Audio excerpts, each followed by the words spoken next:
شەڕبانانی یەبەگە لە ڕۆژهەڵاتی کۆبانە هێرشیان کردە سەر داعش لە شەڕەکەشدا فڕۆکە جەنگیەکانی هاوپەیمانان بردومانی داعشیان نەکرد.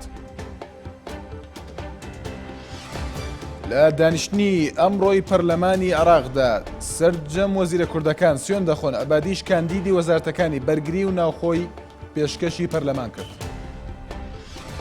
بۆ چۆنێتی ڕوبەڕووبوونەوەی ڕێکخراوی داعش و پەیوەندەکانی تاران و بەغدا ڕۆژی دووشەمەی داهاتوو حەیدەر ئەبادی دەچێتە ئێران.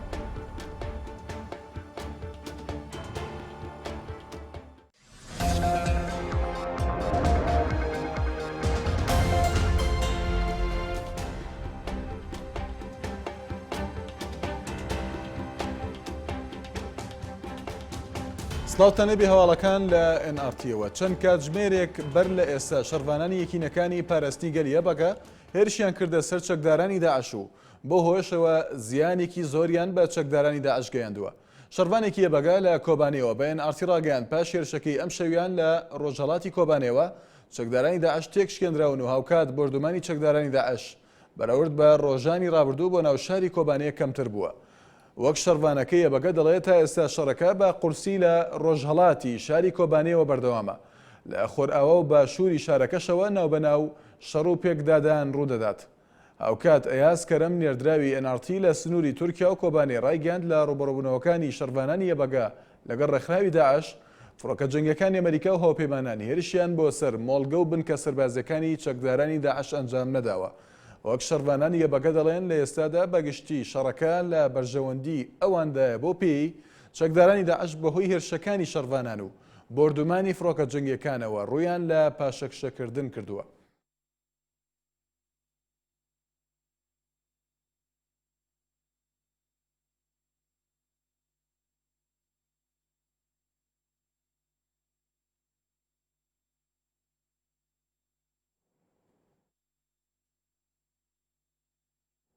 تورکیا نەیتوانی ڕەزامەندی کۆمەڵگەی نێودەوڵەتی و تەنانەت ژمارەیەک لە وڵاتە ئیسلامی و عەرەبیەکان بەدەست بهێنێت بۆ ئەوەی ببێتە یەکێک لە ئەندامە ناهەمیشەیەکانی ئەنجومەنی ئاسایشی نێودەوڵەتی.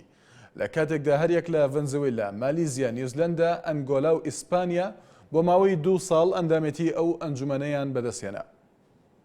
لە دوای 3 ڕۆژ لە دەنگدانی نهێنی 5 وڵات بوونە ئەندامی ناهەمیشەی ئەنجومەنی ئاسایشی نێودەوڵەتی. بەڵام تورکیا کە یەکێک بوو لەو وڵاتانەی ڕکابەری دەکرد بۆ بەدەستهێنانی یەکێک لە 5 کورسی ئەنجومەنەکە، بەڵام نەک هەر نەیتوانی ئەو ویستەی بێنێتە دی، تەنها نیوەی ئەو دەنگانەی بەدەستهێنا کە وڵاتی ئیسپانیا بەدەستی هێنا.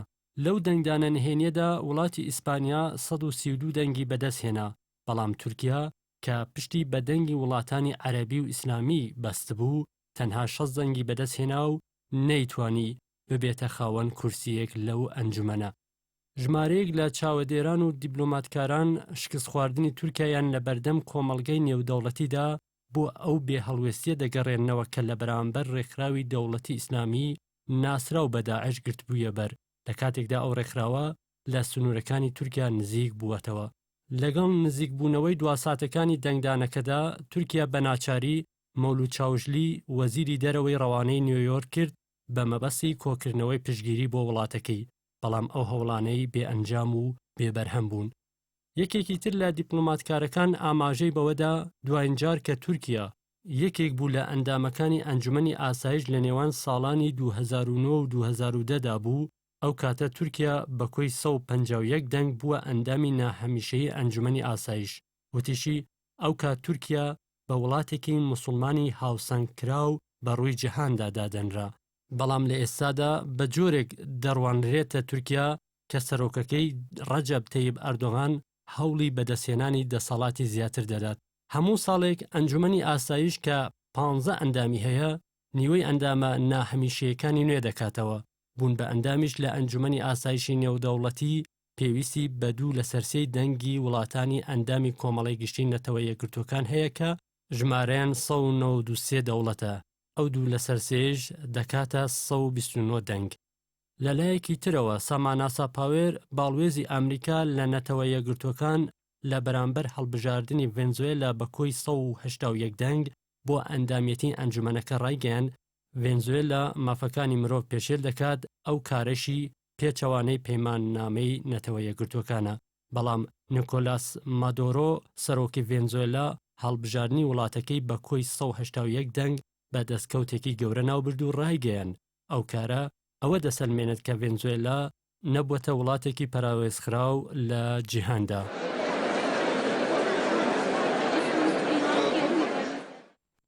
بەڵێ بەرەزان بۆ زانیاری زیاتر لەبارەی پێکدادانەکانی ئێستای نێوان شەڕڤانانیە بەگە و چەکدارانی داعش لە کۆبانێ لەوێوە ئەیاز کەرەم دیارە لە سنووری تورکیا کۆبانێ لەگەڵماندایە کە نێردراوی ئەنارتیە بۆ ئەو سنوورە ئەم کاتت باش ئەیاز دوا پێشاتەکانی ئێستای کۆبانێ لە ڕووی مەیدانیەوە. سلام بله لدمجمه حفتونی و ایشف لروشالات کوبانه شردن اولا شروان نیه پیگه و چکدارن داعش رویده بکو او دانیایم دستنکش شروان نیه پیگه ایشف فلان هم کو هرش بکنه سد چکدارن داعش لروشالات کوبانه ده همان دم ده او دانیایم دستنکشتی حیانها شروان نیه پیگه کاری نسته جنازه چکدارن داعش به دست بخن هر وقت 3 کلاشینکوف هر لباشور کوبانیجی لآواهی که قناز به دسته که چکدارن داعش خود وشارت بو مفرزه که شروان نیفه که جماعوی و بیناهی تقوی آواهی دایا و قارین و قناز به دست چکدارن داعش بکجین و قناز سوی دست بسر دا بگیرن ده همان دم دا ایرو حیانی نزی ششونی وش ایشف چکدارن داعش لدور دا بشری بمبارانا نیزی دریه سرمی ناوبرا کوبان و باکور کردستان دیگر بشتی لزمجمه حفتونی و ایشف شروان نیپا لروشالات کوبان هیرش کریا در چکدارن داعش او بمبارانا لبردریه سرمی هات یرا واساندن لحفتونی و شف حیانی آنها تنه دو گلت طبهاتنا لبر او داري لگوری افزانیان دستمجی گشتیوان گله ها و نیان شو وان گلت طبهات تو زرر بر به شروان نیپگی نگهاندنه بلکو شروان نیپگی جهن خوین تایبت دابون و لستنگیت خود دابون او طباران تنه وکو ترسک وکو نوع ترسک و بنام بر شروان نیپگی لیت چه باندوری لسر شروان نیپگی نکریت چوانه ویجی ده حال روشالات کوبانه جول روشاوای کەواتە ئەیاز لە ئێستادا بەگشتی لە کۆبانێ شەڕ وەستاوە یان نا بەناو پێکدادان هەیە لێرە لەوێ بگشتی مرو دکایت بێژیتنها بۆ نیست ساعت شەڕ ڕاوەستیە لێ هەنجارە ناو دەنگێت تەقێ دەهێتن ئەوژی هەنجاران تەقە بچەکەن قەمافێ دەهێتایکردن وەک دنجی ئیشەف باڵافرێن شاركرين امريكا هستايمان جي حيانها بوردمانا ش بنجهن داعش نكري لدردورين كوباني بو چندين جا لاسمان كوباني دزغرين لحيانها تو بمباران نكري بتني ايرو زمجمه نزي بنش لسرية حلب كوباني بالافرين شاركرين امريكا بمباران كر و ئاگرێک مازن دی ساڵە لەوجهێ بمباران ئەی ئێستا ئەیاز ئێستا فڕۆکەکانی هاوپەیمانان هیچ بردومانێکی ناوچەکانی کۆبانێ ناکەن ئێستا نەخێر ئێستا هیچ بردومانێک دەوروبەرێن کوبانێ ناکەن بتنێ ئیشەف چەندین جارە لە ئاسمانێ کوبانێ زڤریان لێ حەیان هاتوو باڵافڕێن شارکێرن ئەمریکای تو بمباران نەکردیە زانیاریت هەیە لەبارەی ئەوەی کە بۆ ئێستا فڕۆکە جەنگیەکان بەشدارین لە بردومانکردنی چەکدارانی داعش هۆکارەکەی چییە؟ بەڵێ وەکومان پەیوەندی دیگەل هەند شەڕوانان دەکردگوتی پێشی ئەو هەند باڵەفەر دەهێن جێن چەکدارن داعش کەشف دەکەن پشڕا باڵەفەرن شارکەر دەهێن بمبارانە چەکدارن داعش دەکەن ئیشەڤژی لە کۆبانێ بێژین ڕەوشێک کەشوهەوەی هەندێکێ بارانی بۆ رنگا وکوان دو رنگ ویجی کاتی کردن لسر هریشیم بالا فرد امریکایی کردید. بله ئێستا بەگە دەڵێت بەگشتی شەڕەکە لە بەرژەوەندی ئێمەدایە لێرەدا هەڵوێستی تورکیا لە ئێستادا چۆنە لەو سنوورە ئەو هێزانەی یاخود ئەو سوپایی کە سوپای تورکیا لەوێدا بوونیان هەیە. بله ئەو جهێ ئەم نەهالێ نێزی وچی هەوێ ئیشەف شەڕوانێ نەپەیگێ پێشواوی کردی هێرش کردی لدمه دمشمر حفتوني به هیچ شروان نپیجل لنزی سنور هریشی چکدارن داعش کری لشکرین ترکیه او ما دیده به تمامی کارات لسر سنور قد قد لسر سنور بهواي يشتيت سنور بك هذا حشت وكما حيوان دي بشهد أواجي كريتشان شروانين بكيجي كريتشبو سادم كو إيشاف لشكرين تركيا لنزوان قال قولا نزوان جهن عسكري خلي بجيك بنجح كده الشر اللي رودت بوتشي إيشاف هواي كيو بلاجك طور تف رناهي إطامر عند اوان دقوت رنگه او بیت رنگه بو بیت خوشکلک بوداکو داعش بکارید برین دارد خو لویره که بشینیتن بو پارێزگەها ئۆرفایە. لە ئێستادا چەکدارانی داعش پاشەکشە دەکەن لەو ناوچانەی کە پێشتر کۆنتڕۆڵیان کردبوو؟ بەڵێ پاشەکشەیەدانا وەکومە پێشتر دیارکردی ئیشەف شەڕوانێنیەتەگێ کارینە چەندین وان جیها بەدەست بخەنێت پێشتر دەستێن چەکدارێن داعشدا و سێ جەنازەیەن چەکدارێن داعش نەهاتە دەستێ شەڕوانێن یەپەگێدانە ئەوە دهێتە دیتنجی نەهاتە دەمە هێرشکردنێدا مینا بەرێ چەکدارێن داعش بچەکێن گیران هێرش ناکەتن بچەکێن سبب بلکو بچەکی و قەناس و کلاشینکۆفا هێرش بکەت ئەڤەژی وەکو هەند شەڕوانە دیار کرد چەکدارێن داعش چەکێن خۆیان گیران زۆر جوان هاتن ژناوبرنجی باڵ شەڕوانێن یەپەگێ وەک بژی دگوتن ڕەنگە ببیتە سەدەمەژی گوت چەکدارێن داعش بێ ئومێد ببنجی کۆنتڕۆڵکردنا کوبانێ ئەو چەکێن گیران دیسا شاندن ڕەقایە و ئالیە حەلەبێ. بەڵێ ئاز ئاماژەت بۆدا کە تەرمی سێ چەکداری داعش کەوتۆتە دەست شەڕوانانی یابەگە بەڵام بەگشتی شەڕوانانی یابەگە لەم هێرشەی چەند کاتژمێری ڕابردوودا کە کردیان هیچ ئامارێکیان نەخستۆتە ڕوو لەبارەی ژمارەی کوژراوانی چەکدارانی داعش؟ نەخێر هیچ ئامارێک بتنێ ئەو دوگوت جەنازەی سێ چەکدارێن داعش کە تێدەستێنمە وەکدو چ ئامارێکی دی دیاریکردی نەهات دیاریکردن ئەوان ئاماژە بە هەندێ دکرد دەگوت لە دەمێن بهێنەوەی ناوەندا شەڕەمەنیا یەپەگێ ئامارێن دروست لەسەر شەڕێ ئیشەف بۆ ڕاگشتی دیار بکات. بەڵێ تۆ ئێستا لە باکووری کوردستانی لە نزیک سنووری کۆبانێ مامەڵەی ئێستای هێز ئەمنیەکانی تورکیا چۆنە لەگەڵ ئەو هاوڵاتیانی باکووری کوردستان کە نیشتەجەی نزیک سنووری کۆبانێن؟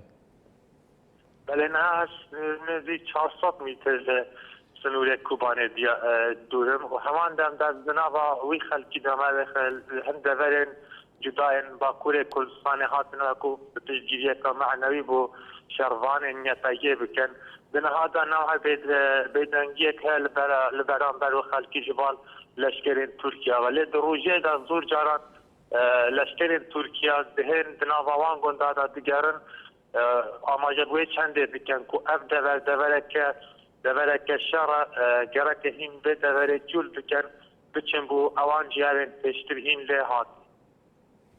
بەڵێ لەبارەی دوازانێرەکانەوە ئاماژەت بۆدا کە داعش لە ئێستادا هێرش ناکات و یەبەکە و شەڕوانانی یەبەکە دەڵێن ئێمە ئێستا هێرش دەکەین و شەڕەکە لە بەرژەوەندی ئێمەدایە. پێمان بڵێ ئێستا پێکدادان یاخود دەنگی تەقا هەیە گوێت لێی دەبێت؟ هەند ناوبەر لە هەنجیا دەنگێ قەناسا دەهێتن یانی دەنگێ کلاشینکۆفا دەهێتن لێ وەکو هێرش نها هێرش ڕاوەسیە نها هێرش ئەو جێنیە پەگێ بدەست خستە نها دەوان کەواتە ئەیاز تەنها دەنگی چەکی کلاشینکۆف یاخود گوێت لە بۆردومان دەبێت دەنگی بۆردومانکردن یان بۆمب بوو ئەو شتانە؟ نەخێر دەنگێ بۆمب و چەکێن گیران نایەتن لێ ناوبەر دەنگێ چەکێن سڤت دەهێتن دە هەمان دەمدا وەکوم پێشترجی گوتە شەڕوانێن یەپەگێ ئەو جێن ڕۆژهەڵاتێک کوبانە ئەوێن ئیشەف بدەست خستە دوان جیهادا مایان ڕەنگە پلانێکێوان هەبیت دیسا هێرش بکەتن ئەو ناهێت زانیندا. یەبەگە هیچ ئەمڕۆ لە کۆبانەی ئاماژەی بە بەدەستگەیشتنی هاوکاری کردووە لەلایەن حکوومەتی هەرێمەوە هاوکاری سەربازی بێت یان هاوکاریەکی تر ئاماژەی بۆ داوە؟ نەخێر مەس پرسیار چەند شەڕوانێن یەپەگێ مەگوت ئەرێ چ هێجێکە یان حکوومەتە هەرێما کوردستانێ هاوکارگەن چەک یانژی یان مرۆڤی جیهاندنە دەستێنوە ئەوان دەگوت هەیانها ئەو مەدیتە چۆ هاوکاریەک جبال چی هێزێکی نەگەهایە دەستێمە ئەو دەربارەی وێ ئالیکەوان ئالیکاریان حکوومەتە هەرێما کوردستانێکی بوو شەڕوانی یەپەیێ ئەوان دەگوت تنێ ما وەکو نوچەل دە میدیایەدا پێویستە وەکو بڕیار دەگوت ئاگەش چ بڕیاران نینە و بڕیارێکە فەرمی هەبیتن جبال فەرماندن لەشکریە یەپەیێ و حکوومەتە هەرێما کوردستانێ. سپاس بۆ ئەیاز کەرەم نێرجاوی NRT لە سەر سنووری تورکیا کۆبانێ. ئەندامێکی هاوپەیمانی نیشتیمانی شیعەکان دەڵێت بەپێی هەندێک زانیاری کە دزەیان کردووە.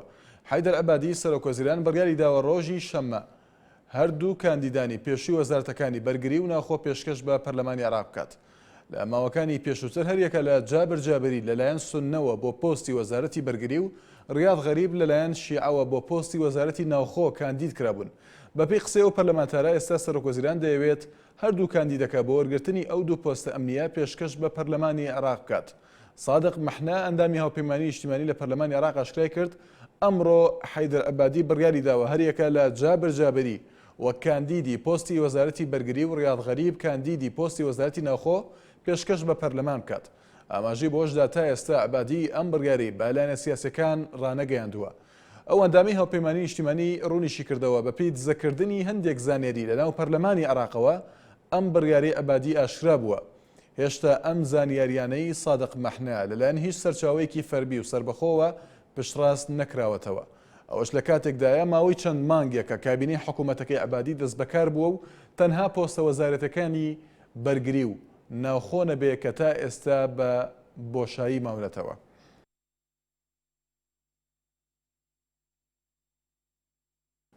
ئەمڕۆ وەزیرە کوردەکانی کابینەی حەیدەر عەبادی لە پەرلەمانی عێراق سوێندی یاسایی دەخۆن و دوێنێش یەکگرتووی ئیسلامی کوردستان بەیان نووری وە کاندیدی یەکگرتوو دیاری کرد بۆ وەرگرتنی پۆستی وەزارەتی کاروباری ژنان لە حکوومەتی عێراقدا.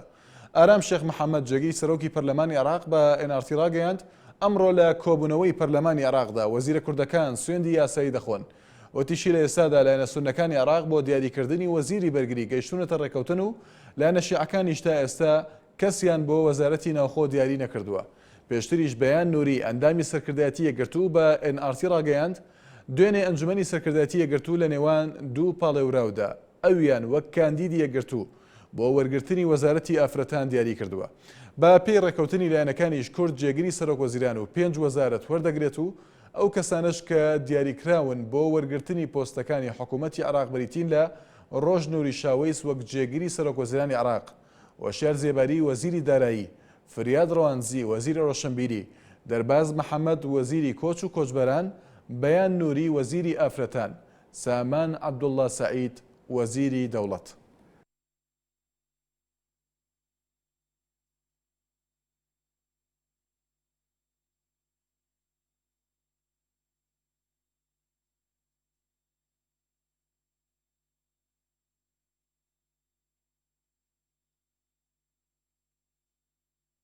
بەڵێبەرزان بۆ زانیاری زیاتر لەبارەی دانیشتنەکەی ئەمڕۆی پەرلەمانی عێراق هەروەها دۆخی ئەمنی بەغدای پایتەخت لە بەغداوە محەممەد سار ڕۆژنامەنووس لەگەڵماندا ئەسلااو لێبێ کاک محەممەد چ زانیاریکی نوێ هەیە لەبارەی ئەو وەزیرانەی کە سوێن دەخۆن بە تایبەتی لایەنی شیعی تا ئێستا خۆی یەکلا کردوێتەوە یاخود کاندیدی خۆی یەکلا کردوێتەوە؟ بەڵێ ئەم کاتتان باش وەکو لە هەواڵەکان ئاماژەی پێکرا هەموو لایەک لە چاوەڕوانی ئەوەدان کە سبەینێ ڕۆژی شەمە لەگەڵ دەستپێکردنی دانیشتنی ئەنجومەنی نوێنەرانی عێراقدا ئەو گرێکی کردی کە بەشێکی زۆر لە لێستادا هەوڵاتیانی عێراق چاوەڕوانن کە بریتیە لە تەشکیلکردن و یاخود کۆتایی هێنان و تەواوکردنی کابینەکەی عەبادی بەڕێوە بچێت.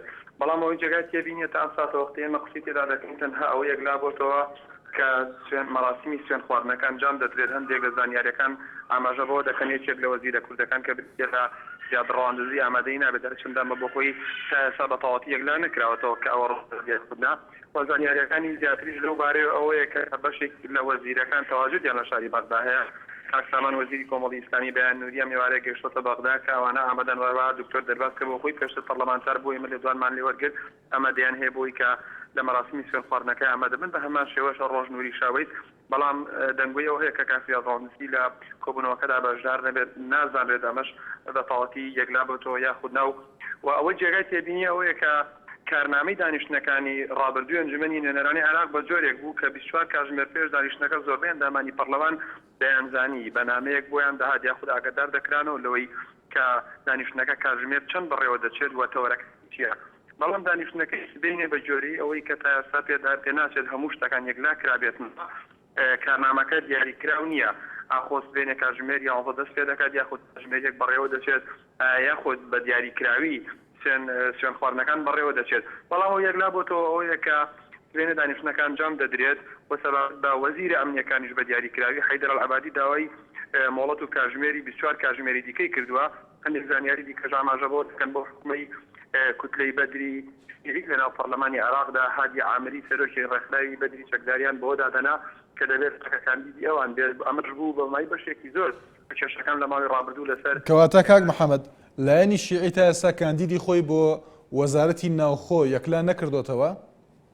نەخێر، بەڵام نوێترین زانیاری ئەوەیە کە هادی عامری لە دوانی ڕۆژنامەی داوای گەیاندووە کە لە پێناو ئارامی و ئاسایشی عێراق باگەر کێشەکان بەشێکیان بریتی و بێتن لەوەی کە ئەگەر بێت و ئەو یەکلا نەبێت ئەو دەوترێت دەنگۆیەکە لە پۆستی وەزیری ناوخۆ دەستی لە کار کێشا بێتەوە و جێی دەهێڵێت. بەڵام لە هەمان کاتداوەمان لەبیر نەچێت ئەگەر بێت و هادی عامری ڕازبێنیا و پۆستا هی ماڵی شیعەیە واتە بە جۆرەی محافڵەی سیاسی یەکلا بۆتەوە بۆ ماڵی شیعەکان و چەندین ناویش لێرە و لەوێ سیان لێوە دەکرێت بۆ وەرگرتنی پۆستی وەزارەتی ناوخۆی عێراق کە بەشێکی زۆر لە ناوەکان ئاڕاستەی سەرۆکاتی ئەنجومەنی وەزیران کراون. بەڵام حەیدەر العەبادی بۆ خۆی دەتوانێت ئەو پرسە یەکلا بکات و یەکێک لەو ناوانە دەستنیشان بکات بۆی کە پۆستی وەزیری ناوخۆ بگرن و هەرچی وەزیری بەرگری عراقیشە بە جۆرەی حاسی سیاسی یەکلا بۆتەوە بۆ سونەکان چەندین ناو لە عێراقدا. بەڵام ئەو فەرحەزن ئەوەی کە زۆرترین چانسی وەرگرتنی پۆستی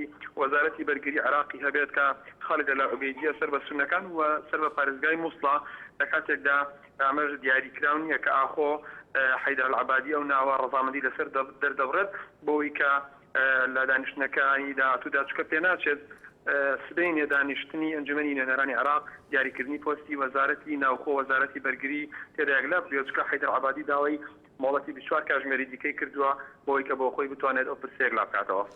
کاک محەممەد 24 کاتژمێری داوا کردووە بۆ سوێن خواردنی هەردوو کاندید بۆ وەزارەتی بەرگری و ناوخۆیان بە وەزیرە کوردەکانیشەوە. نەخێر، پرسی یەکلاکردنەوەی پۆستی وەزیرە ناوخۆکان ئەمە بۆ خۆی بەجیا دۆسیەکی دیکەیە هەموو چاوەڕوانی ئەوەن کە لە دانیشتنەکەی سبینێدا یەکلا بکرێتەوە. بەڵام بۆ وەزارەتە ناوخۆ وەزارەتی بەرگری داواکراوە کە ینی ئەگەر بێت و کارەکان بە باشی بڕات و ڕێکەوتنی کۆتایی لە نێوان کوتلە سیاسیەکان لەسەری بکرێت ئەوە پێدەچێت لە دانیشتنی ڕۆژی یەکشەمەدا ئەگەر بتوانرێتەوە پرسە یەکلا بکرێتەوە. تا ئێستا هۆکاری ئەوە نەزانراوە کە بۆ فریاد ڕەوانزی کاندیدی یەکێتی نیشتیمانی کوردستان بەشدار نابێت لە دانیشتەکەواتە سوێندی یاسایی ناخوات. وەکو ئاماژەمان پێکرد ئەوە بە تەواوەتی یەکلا نەبووەوە کە ئامادە نابێت. ئێمە بە خۆمان پێشتر پەیوەندیمان بە بەڕێز کاک فریاد ڕەواندزیەوە کرد ئەو ڕایگەیاند کە پێدەچێت لە دانیشتنەکەی ڕۆژی شەمەدام ڕۆژی پێنجشەمە پەیوەندیمان پێوە کرد و هەینیش بە هەمان شێوە وتی ئێمە بە خۆمان دایمە ینی بە بەردەوامی ئەو تەواجودی لە شاری بەغدا هەیە و پێشووتریش یەکەمین وەزیر بوو کە تەواجودی هەبوو لە شاری بەغدا لە کاتێکا هیچ کامێک لە وەزارەتەکان ئەو کات کێشەکەی نێوان بەڕێزی هەوشار زێواری و ڕۆژنووری شاویز بەردەوامی هەبوو یەکلا نەبووە کە کامیان پۆستی جگری سەرۆکی ئەنجومەنی وەزیران و وەزیری دارایی وەردەگرن لە کابینەکەی عەبادی.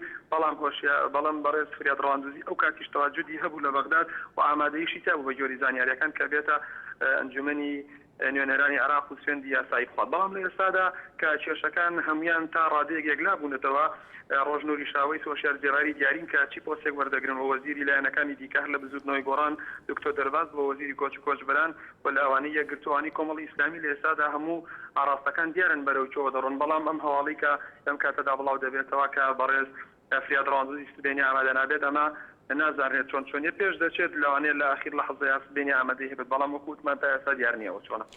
لەبارەی پرسێکی ترەوە کاک محەممەد ئەگە پرسیار لێ بکەین دۆخی ئەمنی ئێستای بەغدا قسە لەسەرەوە دەکرێت کە بەغدا مەترسی لەسەر هەرچەندە وەزارەتی بەرگری ئەمریکا دەڵێت مەترسی لەسەر بەغدا نیە. ئێستا دۆخی ئەمنی بەغدا چۆنە؟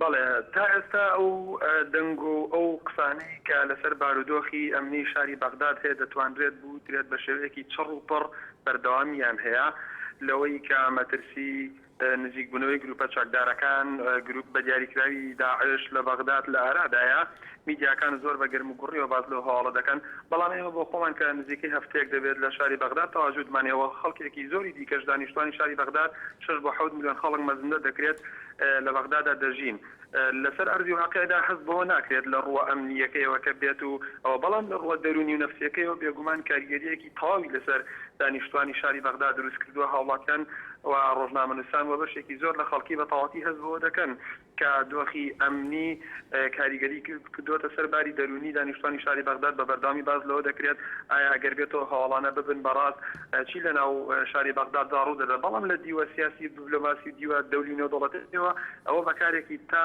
ڕادەیەک دووردا دەمبێت لەوەی کە گروپە چەکدارەکان لەم تەوقیتە بکەنە شاری بەغداد ئەگەرچی هەندێکی ترکیان وایە ئەگەر بێت و بڵۆپی سۆزیان بۆڵ بکرێت ئەوان لە شاری بەغداد نزیک دەبنەوە لە کاتێکی دیکەدا بەشێک لەو دەنگویانی کە دەڵێن نزیک بوونەوەی داعش لە بەغداد لە گومانی ڕاستیەوە زیاتر نزیکمان دەکاتەوە ئەوەیە کە لە هەندێک ناوچەی دەوروبەری شاری بەغداد بێگومان پەلاماردان و هەروە هێرش و ڕوبەڕووبوونەوەی بەردەوام هەیە بۆ نمونە لە ئەنبار لە فەلوجا ناحەی ئامریە کە زیاد لە 30 ڕۆژ دەبێت ڕوبەڕووبوونەوەی بەردەوامی هەیە هەندێک لە لیوا عسکەریەکان لە کاتی هاتنیان بۆ شاری بەغداد کۆبوونیان لەگەڵ سەرۆکاتی پەرلەمان و هەندێک لە بەرپرساندا بەڕاستە و خۆ بەڕاشکاوانە ئەویان بە بەرپرسە باڵاکانی عێراق وتووە کە ئەوان لە ڕوبەڕووبوونەوەی داعشدا چەکەکانیان بەرەو نەمانەچێت ئەگەر بێت و بە زووترین کات ئیمداداتی عسکەریان پێنەکات ئەوان ناتوان ڕوبەڕووی گروپە چەکدارەکان بنەوە لە ئەگەری نزیک بوونەوەی چەکدارانی داعش لەو ناوچانی کە باسمان کرد لە ئامریە لە فەلوجە لە ئەنبار لە ڕۆمادی کە لە ئێستا ڕوبەڕووبوونەوە هەیە ئەگەر بێت و ئەو شوێن و ئەو ناوچانەی کە بە نزیک و ئەطراف و چواردەوریداری شاری بەغداد دادەنرێن بتوانن سەرکەوتن بەدەست بهێنن بێگومان ئەو کات هجوومکردن و هێرشکردن بۆ سەر شاری بەغداد لە تەنها قسەکردن و گومانەوە دەبێت بەڕاستی ئەو کات لەوانەیە کارەساتە گەورەکە ڕوو بدات کە هەمووان ئومێدەوارن و کارەساتە لە عێراقدا ڕوو نەدات. بەڵێ کاک محەممەد سەبارەت بە ڕێکارە ئەمنیەکانی ئێستای شەقامەکانی بەغداد چۆنە و هەڵسوکەوتی دەستگا ئەمنیەکان لەگەڵ هاوڵاتیاندا؟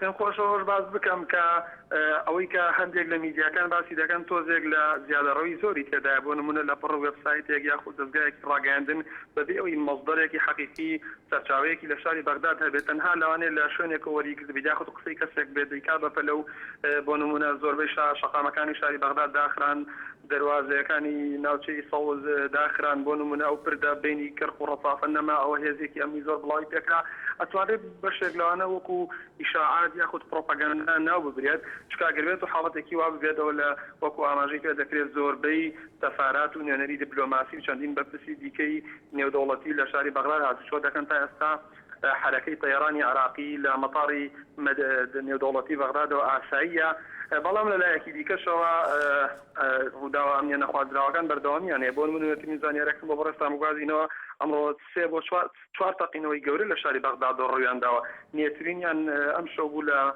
ناوەڕاستی شاری بەغداد ژمارەیەکی زۆر قوربانی لێکەوتێتەوە تەقینەوەیەکی دیکە هەرم ڕۆ ناوچەی سڵاخیە لە شاری بەغداد ڕوویداوە وەروها لە مەدینە سەدر تەقینەوەیەکی دیکەی گەورە ڕوویداوە و دەیان قوربانی لێکەوتێتەوە بەڵام هەموو ئەمانە نەگەیشتووە بەوەی کە تەواو بارودۆخی ئەمنی شاری بەغداد تێک بچێت لەوەی کە ژیانی تێدا نەمێنێت و هاوڵاتیان بەتەواوی هەست بۆ دیار لێ بکەن. بەڵێ سپاس بۆ محەممەد ستار ڕۆژنامەنووس کە لە بەغداوە لەگەڵماندا بووی بۆ قسەکردن لەسەر دانیشتەکەی ئەمڕۆی پەرلەمانی عێراق ڕوەها دوازانێرەکان لەبارەی دۆخی ئەمنی ئێستای بەغدای پایتەخت. لە یەکەم سەردانیدا بۆ وڵاتێکی دراوسێ عێراق دوای بوونی بە سەرۆکوەزیران حەیدەر عەبادی هەفتەی داهاتوو سەردانی تاران دەکات و لەگەڵ گەورە بەرپرسانی ئێران لە سەر چەند مەسەلەیەکی نێوان هەردوو وڵات و ناوچەکە گفتوگۆ دەکات. ئاژانسی فەرمی هەواڵی کۆماری ئیسلامی ئێران ئێرنا بڵاوی کردەوە ڕۆژی دووشەممە عەبادی سەردانی تاران دەکات و مەسەلەی ڕوبەڕووبوونەوەی داعشیش تەوەرێکی گرنگی ئامانجی سەردانەکەی دەبێت.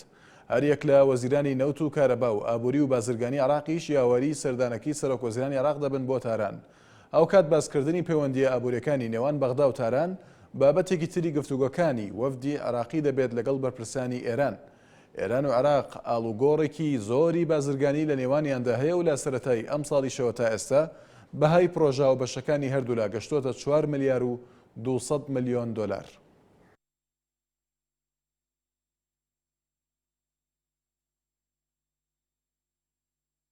بەشێک لە ئاوارەکانی قەزای زاخۆ لە گردبوونەوەیەکدا داوایان کرد خزمەتگوزارە سەرەتایەکانیان بۆ دابینکەن و دەشڵن بەهۆی بارانەوە لە بارودۆخێکی خراپدا ژیان دەگوزرێنن. نیگەرانی ئەوەشن تا ئێستا لایەنە پەیوەندیدارەکان نەیانتوانیوە سەرجەم پێداویستەکانیان بۆ دابینکەن.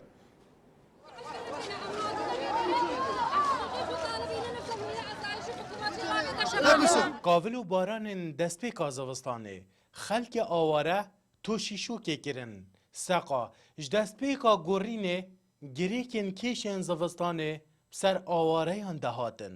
شفت الوطن الزلام ما جبر الزلام الماتن ها شفت الوان ها بجنابه هذا الزلام ما مقدر ثاني ورابون الزلام ما ها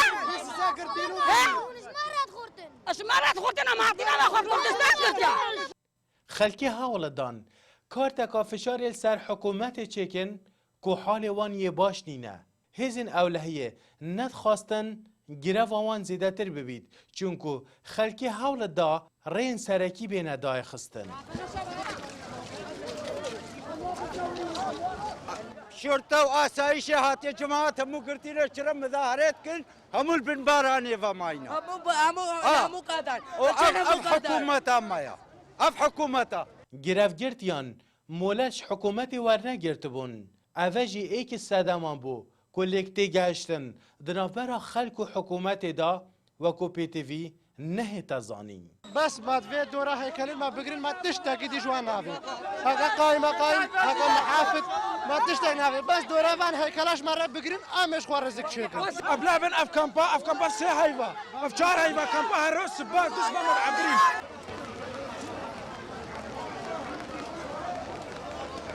Awareyî û destpêka zivistan û sed eyb heta nûke nêzîkî 200,000 kesan li sinûrê Zaxo di aware new hikûmet ya PTVyên hemû xelkê ji xwarin û vexwarin û cihê vehewandinê dabîn kirîne. Di demekê da jî neşiya awareyan razî bikin ku giref neêne kirin. Yusuf Musa NRT Zaxo. هەر بە هۆی بارانەوە بەشێک لە خێمەی ئاوارەکان ئاو چۆتە ناویانەوە هاوکات ئاوارەکانی کەمپی باریکەی نزیک شاری سلێمانیش دەڵێن لە بارودۆخێکی خراپدا ژیان بەسەر دەبن و منداڵەکانیشیان لە خوێندندا بڕاون تا ئێستاش نەتوانراوە ستەرجەم پێداویستەکان بۆ خێزانە ئاوارەکانی ناو کەمپەکە دابین بکرێت. لەگەڵ نزیکبوونەوەی وەرزی زستان و بارینی بارانێکی زۆر لە دوو ڕۆژی ڕابردوو ڕەوشی ئاوارەکانی هەرێمی کوردستان لە کەمپەکاندا بەگشتی بەرەو خراپی ڕۆشتووە و بەشێک لە دانیشتوانی کەمپەکانیش وەک خۆیان باسی دەکەن ئاو چۆتە ناو خێمەکانیانەوە لە ئێستادا خێزانە ئاوارەکانی کەمپی باریکەی سەر بە قەزای عربەت لە دۆخێکی خراپدا ژیان دەگوزارێنن. ji bo xêmeke navê me Sercilandî herod bêjin me îro sibe û em ê bêjin we telîfonî we bikin ji bo hûn bên yanî têkevin xêma de û xême nadin me û kiryaxaniya zor e 600,000 kiryaxanî ji me nayê û ez muaqim û pere niye û îş niye ew kurek min tenê dişixulê îş dike hew. هاوکات لەگەڵ خراپی ڕەوشی خێزانە ئاوارەکان مناڵانی کەمپەکەش بەشێکیان لە خوێندن بێبەش بوون و بە تامەزرۆییەوە لە چاوەڕوانی چارەسەرکردنی کێشەی دابڕانیان لە خوێندن دەکەن. وەک بەشێک لە مناڵەکانی کەمپی باریکەش باسی دەکەن ئەوان تەنها داواکاریان گەڕانەوەی بۆ قوتابخانە و خوێندنگاکان و بەردەوامیدانیانە بە پرۆسەی خوێندن. من حزم لمكتبة من حزكم لمكتبة بروم بو مكتب بس خوما داخلنا كان الله خلقي السوجا خوتان او كرج الله لبولي شوار الناس داخلينا كامش لبولي يكا ناس خو عائلة من المان زوريشا لەگەڵ خراپی دۆخی گوزەرانیان و نزیکبوونەوەی وەرزی زستان و بارانبارین هاوکات چەند کێشەیەکی تریش بەرەوکی خێزانە ئاوارەکانی کەمپەکانی هەرێمی کوردستانی گرتووەتەوە بە تایبەت نەبوونی بەشێک لە خزمەتگوزاریە سەرەتایەکانی وەک خواردنی پێویست و ئاو و شوێن و جێگەی حەوانەوە. ئەمژی کە ئەنجەمان چ مساعدە چێ لازم بێژ گەلێ مەرە ئەم مساعدی واتکن ڕۆژنی و لە حاسیفە هەنا هەواکی زۆرە خەیمە بچکی ژمەڕە نەخۆشە هەنێکا خانی دروستکردە هەنەکانە ئەمکانتیوانینن خانی دروست نەکردنا. لە ئێستادا بەپێی ئامارە فەرمیەکان نزیکەی 1,500,000 ئاوارە لە هەرێمی کوردستان بوونیان هەیە و بەهۆی بەردەوامی شەڕوپێکدادانەکانیش لە وڵاتانی سووریا و عێراق تا دێت ڕێژەی ئاوارەکان لە هەرێم زیاتر دەبێت.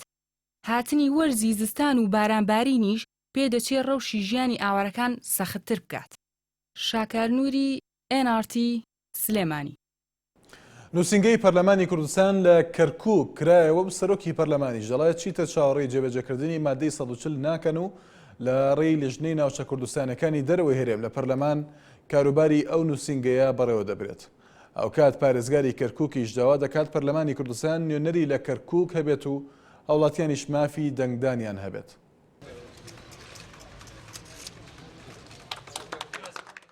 دوای تێپەڕبوونی 11 ساڵ بەسەر پرۆسەی ئازادکردنی عێراق پەرلەمانی کوردستان بڕیاریدا نووسنگەیەک لە کەرکووک بکاتەوە. کردنەوەی نووسنگەی پەرلەمانی کوردستان لە پارێزگای کەرکووک لە کاتێکدایە هیچ نوێنەرێکی کەرکووک لە پەرلەمانی کوردستان بوونی نییە. بەڵام سەرۆکی پەرلەمان دەڵێت لە ڕێی لیژنەی ناوچە کوردستانەکانی دەرەوەی هەرێم کاروباری ئەم نووسنگەیە بەڕێوە دەچێت و کێشە و گرفتەکانی کەرکووک دەگەێنرێتە پەرلەمان. هاوکات سەرۆکی پەرلەمان ڕایگەاند چیتر چاوەڕێی جێبەجێکردنی مادەی 140 ناکەن بۆ یەکلایکردنەوەی کەرکووک و پێویستی بە چارەسەری سیاسی هەیە. کەرکووک پێویستی بە چارەسەری سیاسیە بۆ ئەوەی لە ڕووی ئاسایشەوە سەقامگیر بێت و لە ڕووی ئابووریەوە ببوژێتەوە. چارەسەری سیاسی کەرکووک ڕاستەوخۆ پەیوەستە بە سروشتی حکومداری لە عێراق. ئێمە تا سەر ناتوانین چاوەڕێی جێبەجێکردنی ئەم مادەیە بکەین لەلایەن حکوومەتی ناوەندی عێراق. ئێستا پێم وابێ بە پێوە لێکتێگەیشتنانی بۆ تەشکیلی حکوومەتی تازەی عێراق کراوە پێویستە لە ماوەی ساڵێکە چارەنووسی سەرجەم ناوچە کوردستانیە جەناکۆکەکان یەکلا بکرێتەوە. کردنەوەی نووسنگەی پەرلەمانی کوردستان لە پارێزگای کەرکووک هاوکاتە لەگەڵ ئەو بارگژی ئەمنەی کە بەشێکی شارەکانی عێراق و کەرکووکیشی گرتوێتەوە. پارێزگاری کەرکووکیش داوای کرد پەرلەمانی کوردستان نوێنەری لە کەرکووک هەبێت و هاوڵاتیانی ئەو شارە لە هەڵبژاردنەکاندا مافی دەنگدانیان هەبێت. ئێمە بە پێویستی ئەزانین لە پەرلەمانی کوردستانە بڕیاری ئەوە بدەن کەوە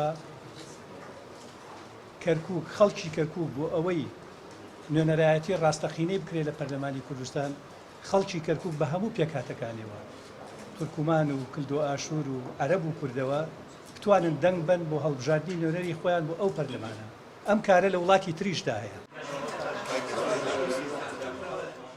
نووسنگەی کەرکووکی پەرلەمانی کوردستان لەلایەن نووسەرێکی خەڵکی کەرکووکەوە بەڕێوە دەبرێت و کاری ئەم نووسنگەیە گەیاندنی کێشە و گرفتی هاوڵاتیانی شارەکەیە با پەرلەمانی کوردستان. ئەمیش لە ڕێگەی لیژنێکەوە تا ئەو کاتەی لە ڕووی سیاسیەوە بڕیار لەسەر کەرکووک دەدرێت و هاوڵاتیانی ئەم شارە مافی دەنگدانیان لە هەڵبژاردنەکانی هەرێمدا دەبێت. لامڕۆ بەدواوە بە دوواداچوون لێرەوە لەم نووسنگەی کەرکووکی پەرلەمانی کوردستان بەداچوون بۆ کێشەکانی خەڵک بکەن داواکانی خەڵک ئەو بەیان نامۆ ناڕزانی کە دەرێتی ڕوبەڕووی ئەمەیکەنەوە ڕوبەڕوویمانکەنەوە بۆ ئێمەش ڕوبەڕووی پەرلەمانیکەنەوە. زۆر سوپاس. بەهۆی کێشە سیاسیەکان و دانانی مادەی 140 دەستور تا ئێستا نەتوانراوە لە ڕووی سیاسی و ئیداریەوە کەرکووک بگەڕێنرێتەوە سەر هەرێمی کوردستان. هاوکات هەردوو پێکاتی عەرەبی و تورکمانیش لە هەوڵی ئەوەدان کەرکووک بکرێتە هەرێمێکی سەربەخۆ. بەڵام لە ئێستادا کورد داوای گەڕانەوەی کەرکووک دەکات بۆ سەر هەرێمی کوردستان. ڕۆکان جاڤێنارتی کەرکووک. وەزارەتی خوێندنی باڵای هەرێمی کوردستان ڕایگەیاند بە زووترین کات پارە بۆ کاندیدانی بەرنامەی توانەسازی سرف دەکەن. ئەوەش دوای ئەوە دێت کە دوێنێ 309 خوێندکاری توانەسازی لە یادداشتێکدا وەزارەتی خوێندنی باڵایان لە دابین نەکردنی مافەدارایەکانیان ئاگادار کردەوە. دکتۆر ئامانج عەبدوڵڵا ڕایۆژکاری وەزیری خوێندنی باڵا و توێژنەوەی زانستی هەرێمی کوردستان بە NRT ڕاگەیاند وەزارەتی خوێندنی باڵا کاری کردووە بۆ ئەوەی بە زووترین کات مافەدارایەکانی کاندیدانی بەرنامەی توانەسازی دابین بکات. وتیشی هۆکاری دواکەوتنی پارەی کاندیدانی توانەسازی دەگەڕێتەوە بۆ قەیرانی دارایی کە ماوەی چەند مانگێکە هەرێمی کوردستانی گرتووەتەوە. ئەگەرچی دکتۆر ئامانج عەبدوڵڵا ئاماژەی بە کاتێکی دیاریکرا و نەدا بۆ سرفکردنی پارەی کاندیدانی توانەسازی، بەڵام جەختی کرد بە زووترین کات مافەدارایەکانی کاندیدانی توانەسازی سرف دەکەن. هاوکات دەربارەی ڕاگررتنی مامەڵەی کاندیدانی توانەسازی ڕایۆژکاری وەزیری خوێندنی باڵا ئاماژەی بۆدا هەر کات ئەنجومەنی وەزیران بڕیاریدا دەست بکرێتەوە بە ڕایکردنی مامەڵەی ئەو کاندیدانە کە تا ئێستا بە مەبەستی خوێندن سەفەری دەرەوەیان نەکردووە ئەو کات دەست دەکەن بە ڕایکردنی کارەکانیان. ئەو لێدوانش لە کاتێکدایە کە 309 خوێندکاری بەرنامەی توانەسازی لە یادداشتێکدا داوایان کردهبوو بە زووترین کات مافەدارایەکانیان بۆ سرف بکرێت بۆ ئەوەی دوور بن لە هەڕەشەی دەرکردن لە خوێندن، چونکە بەهۆی دواکەوتنی پارەوە کاندیدانی توانەسازی لە بارودۆخێکی زۆر نائاساییدان.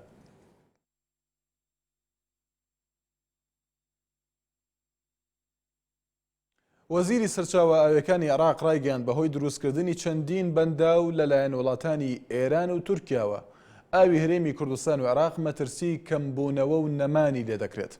ئاماژەی بۆشدا کە بڕیارە لەم مانگەدا لە گەڵ وڵاتانی تورکیا و ئێران کۆ ببنەوە بە مەبەستی ڕەخستنی بەنداوەکان بە شێوەیەک لە بەرژەوەندی هەموو لایەکدا بێت.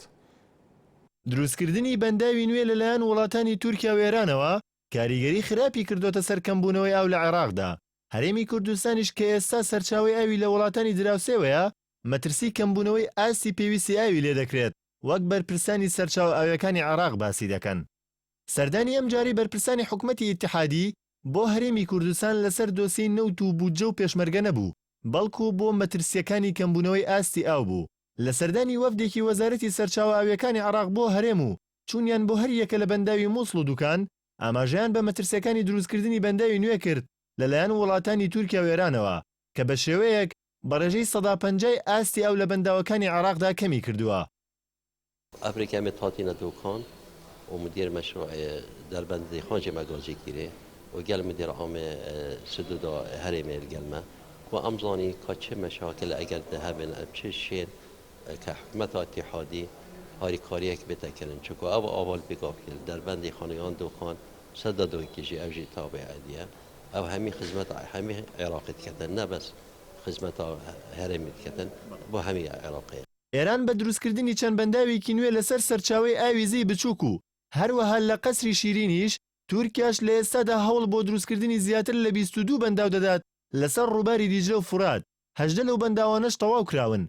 وای کردووە بەڕێژەیەکی بەرچاو ئەو لە بەنداوەکانی هەرێمی کوردستان کەم بکاتەوە بە شێوەیەک ئاستی ئاوی بەنداوی دوکان دەمەتر بە شێوەی ستونی کەمی کردووە. بەنداوەکەمان 7 ملیار مەترە سێجا ئاو ئەگرێت. ئێمە ساڵانە کە ئاو کۆەکەینەوە لەبەر چەند هۆیەک یەکێک لە هۆکان کەمی باران دووهەمینی گۆی زەوی هەمووی گەرم بووە بارانە و تۆزێک کەم بووە ئێران سەدی دروست کردووە لە سەرزەی بچووک لەوێ ئیشەیە تۆزێ واریداتی ئاومان کەمی کردووە ئێمە ساڵانە تەنیا 3 ملیار مەترە سێجا ئاو کۆەکەینەوە لەو 7 ملیارە یعنی سەدەکەمان 10 ساڵی ژەبێ نەمانتوانی و پڕێکەین. ئێمە وەکو علااقاتی خۆمان و علااقاتی ئاوی و سەدەکان هیچ کۆنتاچێکمان لەگەڵ ئێرانە نییە چونکە ئێران معلوماتی خۆی بە تەواوەتی ئەشارێتەوە لەوانەی کاتچن ئەوێ. ئێستا بەنداوی دوکان توانای گلدانەوەی 7 ملیار مەتر سێجا ئاوی هەیە لە کاتێکدا ساڵانە تەنها 3 ملیار مەتر سێجا ئاو گلدەداتەوە. ئەوەش نیگەرانی و مەترسی لای بەرپرسانی سەرچاوە ئاویەکانی هەرێم دروست کردووە. مصادر المياه أغلبها من خارج الحدود. زۆربەی سەرچاوەکانی ئاوی هەردوو ڕۆباری دیجلە و فرات لە دەرەوەی سنوورەکانی عێراقن. ئەگەر پرۆژە و دروستکردنی بەنداو لەلایەن تورکیا و ئێرانەوە بەبێ ڕێخستن بەردەوام بێ ئەوە کاریگەری دەبێت بۆ سەر ئاوی عێراق لە ناوچەکانی ناوەڕاست و باشوور بۆ ئەو مەبەستەش بڕیارە هەفتەی داهاتوو لەگەڵ لایەنی ئێرانیدا و کۆتایی ئەم مانگەش لەگەڵ لایەنی تورکیدا کۆبینەوە بۆ گەیشتن بە ڕێگە چارەیەک کە جێگەی ڕەزامەندی هەموو لایەک بێت.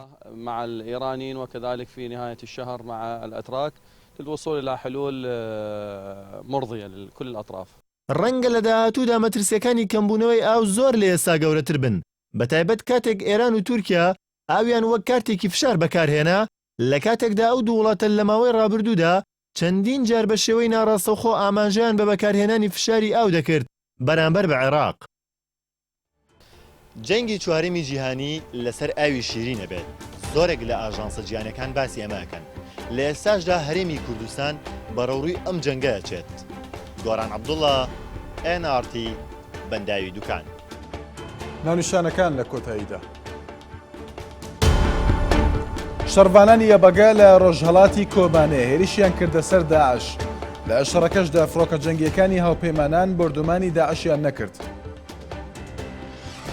لە دانیشتنی ئەمڕۆی پەرلەمانی عێراقدا سەرجەم وەزیرە کوردەکان سوێن دەخۆن عەبادیش کاندیدی وەزارەتەکانی بەرگری و ناوخۆی پێشکەشی پەرلەمان کرد. بۆ چۆنیەتی ڕوبەڕووبوونەوەی ڕێکخراوی داعش و پەیوەندیەکانی تاران و بەغدا ڕۆژی دووشەمەی داهاتوو حەیدەر عەبادی دەچێتە ئێران. هەمیشە لە خۆشیدا بن بەڕێزان.